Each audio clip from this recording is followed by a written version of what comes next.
Hi, this is Jelena. Hi, this is David Robson That's right. And this is our yoga tutorial.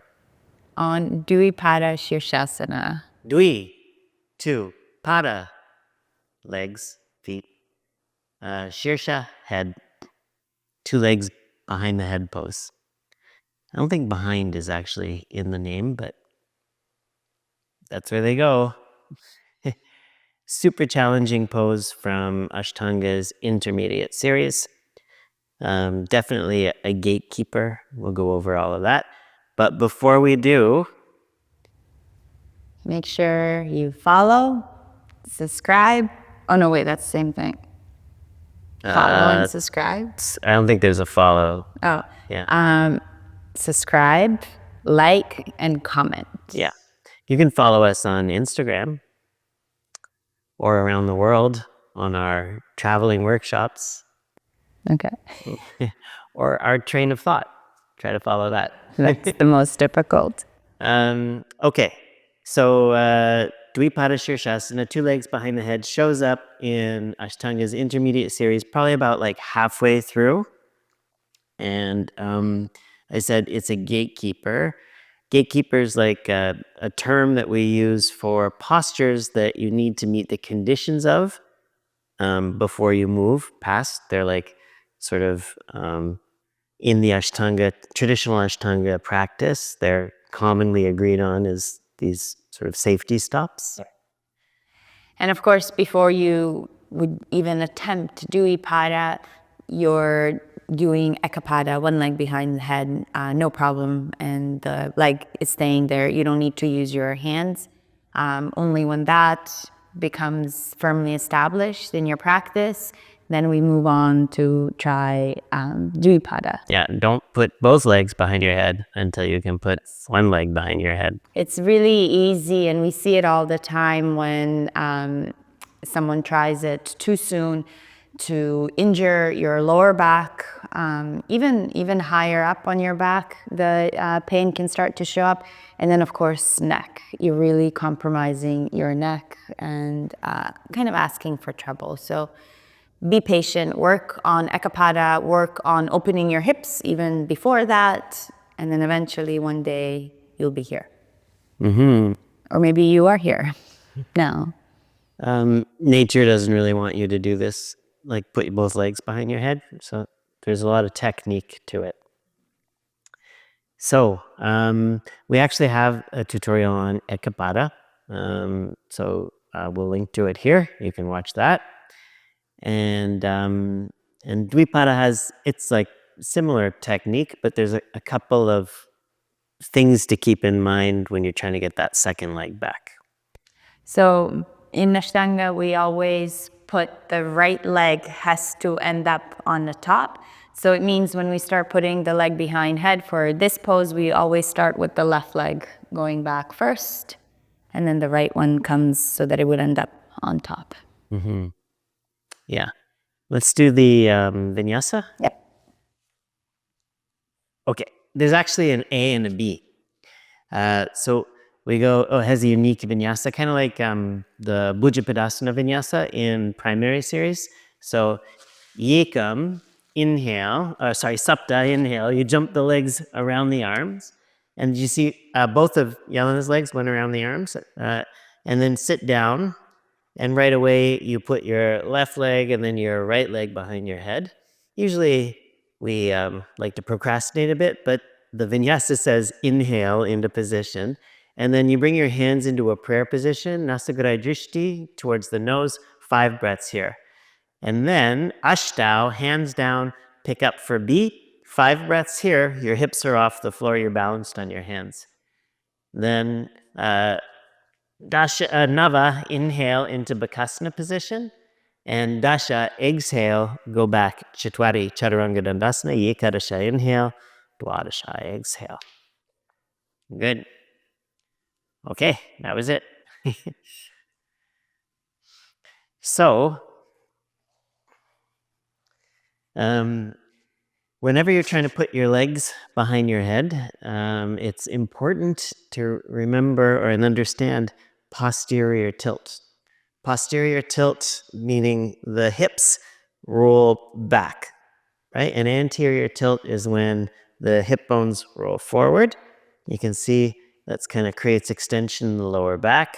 And then the posterior tilt is kind of like you're rounding your lower back. This is tricky.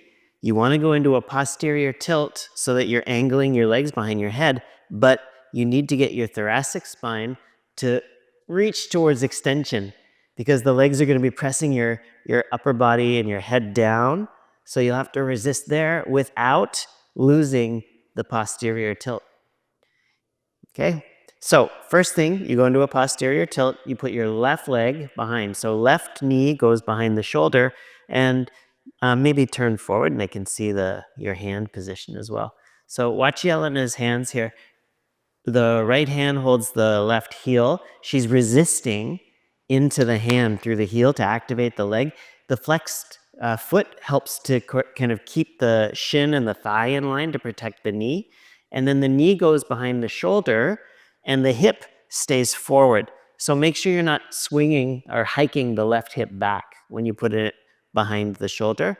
And then you want to keep rotating the knee forward, so externally rotating the left thigh to bring the foot back. All right, and you can see Jelena's using her thumb under the calf to get the calf behind the shoulder. And then this is my trick. I'll catch the opposite knee and kind of scoop even more out of the way. So I clear the shoulder and the calf is really behind. Here. All right. Now, this is like the key to it. This leg has to stay totally active. So you're pulling down as you lift your head and chest up, and Jelena's head is kind of locking the shin into place, and she'll keep that left leg working the whole time and the neck working, and then she's going to relax the right hip and use the right arm to start to put the leg back. Again, see the thumb on the calf. She's rolling the right calf under, and the left hand is balancing her. She puts the right shin behind the foot and then works the feet against each other and gets the calf here. See how she rolls her shoulder forward a little bit to catch under? Then, this is the tricky part, as though the other part wasn't. Now, you've got to point your feet. So that's dorsiflex. She's going to go into plantiflexion. See how the feet point to the side? And work towards balancing here with the hands in prayer. This is the state of the asana. This is the condition you have to meet the gatekeeper. Okay.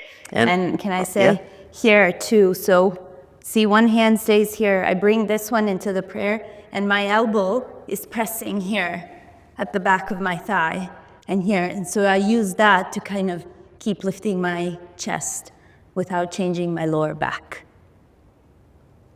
Okay. Turn to the side maybe? Yeah.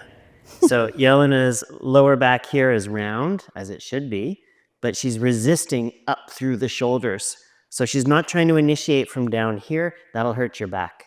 Stay curved, push down to your hips, and then try to lift your chest up so your diaphragm helps you as well.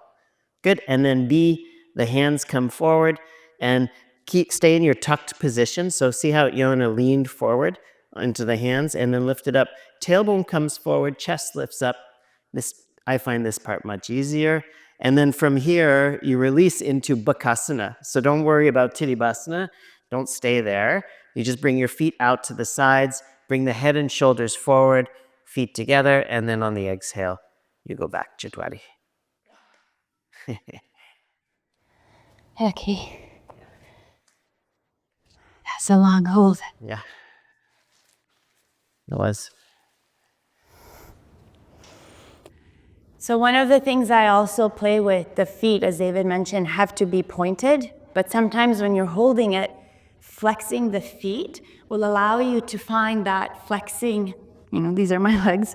You really want to flex the feet and then use that to see if you can bend your knees a little bit more and feel like that resistance down. And then from there, point the feet.